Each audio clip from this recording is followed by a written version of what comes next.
Hey guys, it's time for chapter 13 of Woods Runner by Gary Pawson. Last time we left Samuel with a new companion, Annie, after her pa and ma were murdered by Hessians, and he witnessed it. So, Samuel is taking Annie to New York to find his parents.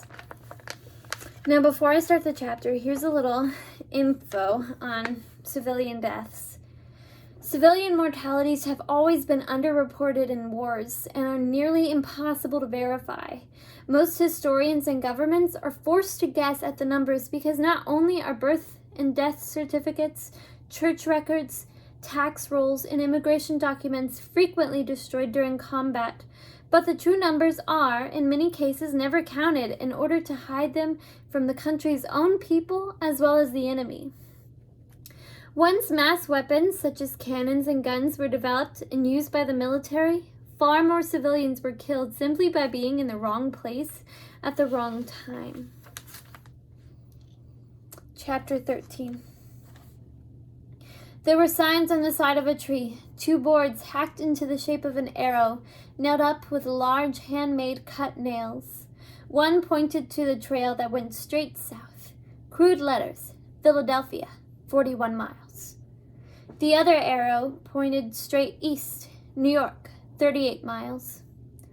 "What do they say?" Annie asked.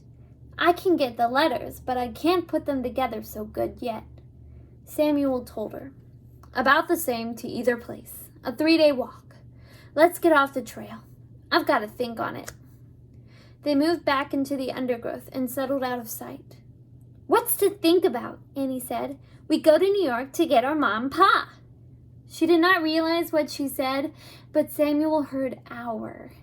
Something had happened in her mind. She found a way to stand it all, to keep going. Samuel nodded. What had Caleb said? Oh yes, New York was British. But the Americans still held Philadelphia, the center of the new government. Had his mother and father come here and seen the sign?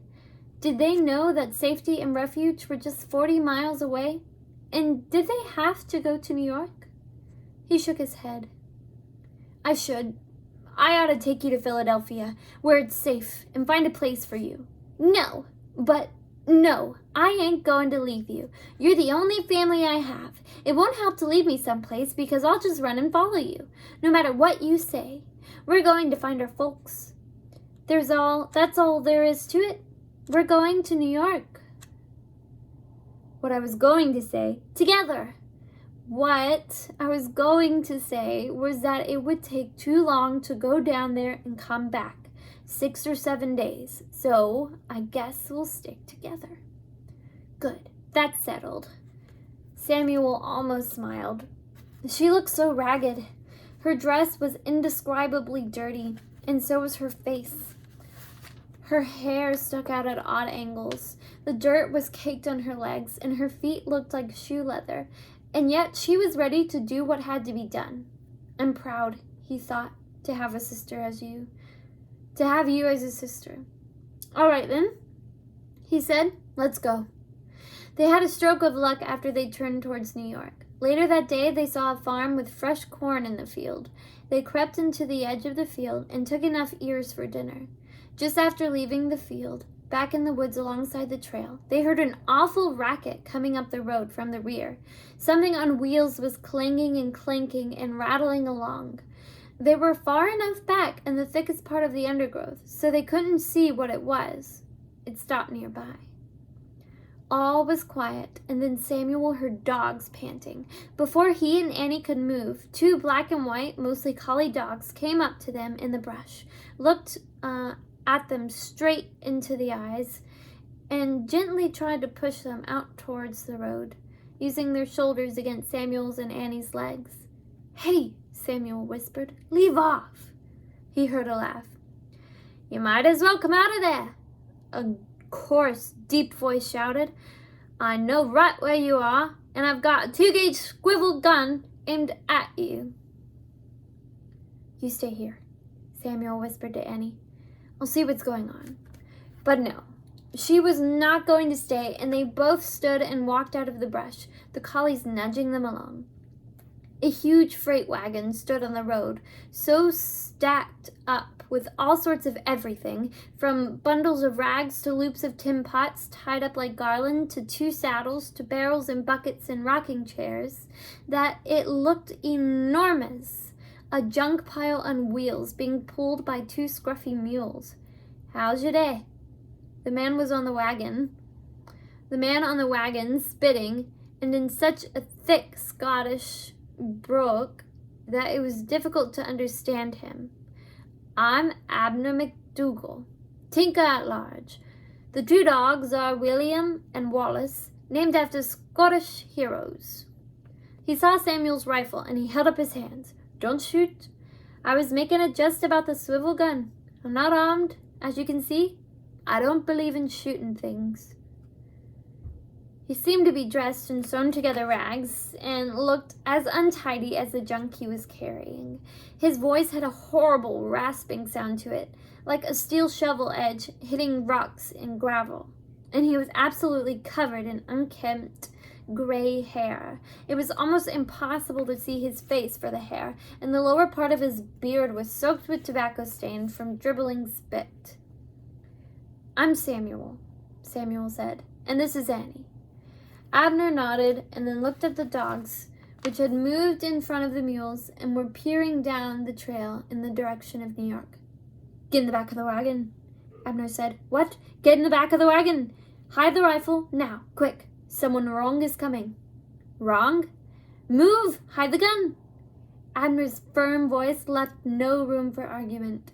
Samuel took Annie's hand as they climbed up in the back of the wagon.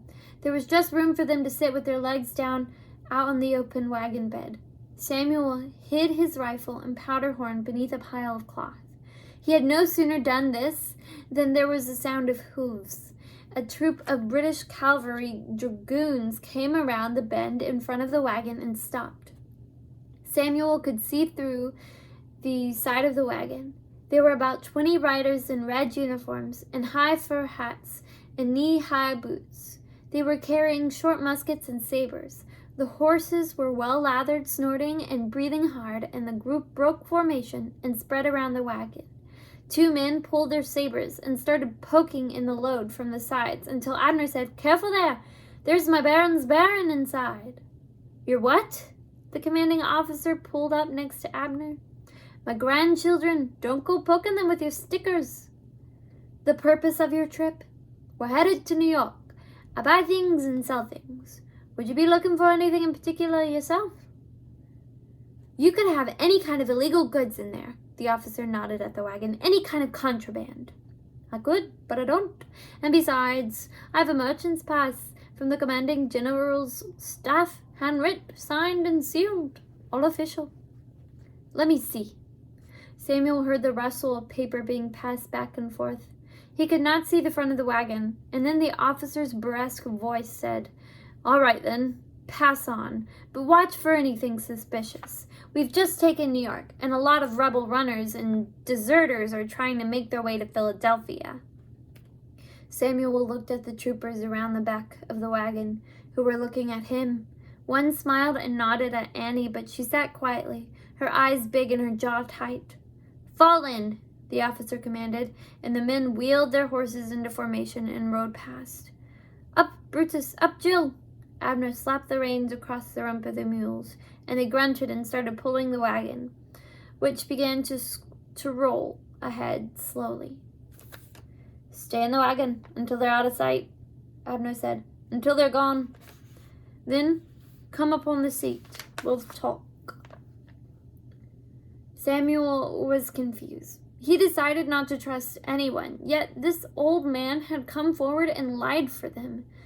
He wasn't sure what to do, but some part of him wanted to trust Abner. He watched the cavalry unit disappear around the bend in the road, and then stood up and climbed alongside the load until he was at the seat, looking down at the backs of the mules. Annie sat down in the middle, next to Abner, and Samuel took the outside. "How did you know they were wronged?" Samuel asked. "The dogs, they told me." "The dogs told you?" Annie scoffed. "I didn't hear none." "That's because you don't know how to listen. It's in the way they stand. how their ears set, the hair on their back. If you know the dogs and they know you, they will tell you what to expect. How did you know we might think the British soldiers were bad? Abner slapped the reins of the mules. Pick it up, pick it up. How could I think otherwise? Somebody comes down the trail and you hide in the bushes? This is largely a British road.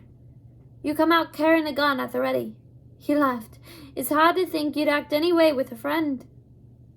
We don't like the British, Annie said suddenly. They're all bad. Every damn one of them. They both stared at her. They killed our folks, our family. Her voice cracked. And I miss them. I miss my ma and my pa. I miss the red chicken who pecked my toes. She started crying, leaning against Samuel. I think, Abner said, you better tell me what happened. And to Samuel's complete surprise, he took a deep breath and did just that. That's a big deal.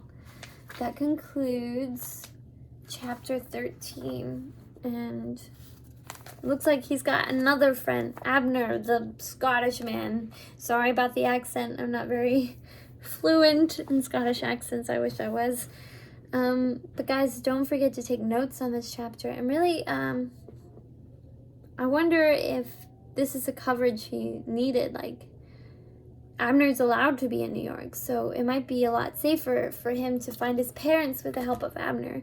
So let's just hope that Samuel is making the right decision and trusting Abner. Take notes. We'll find out more tomorrow. Bye.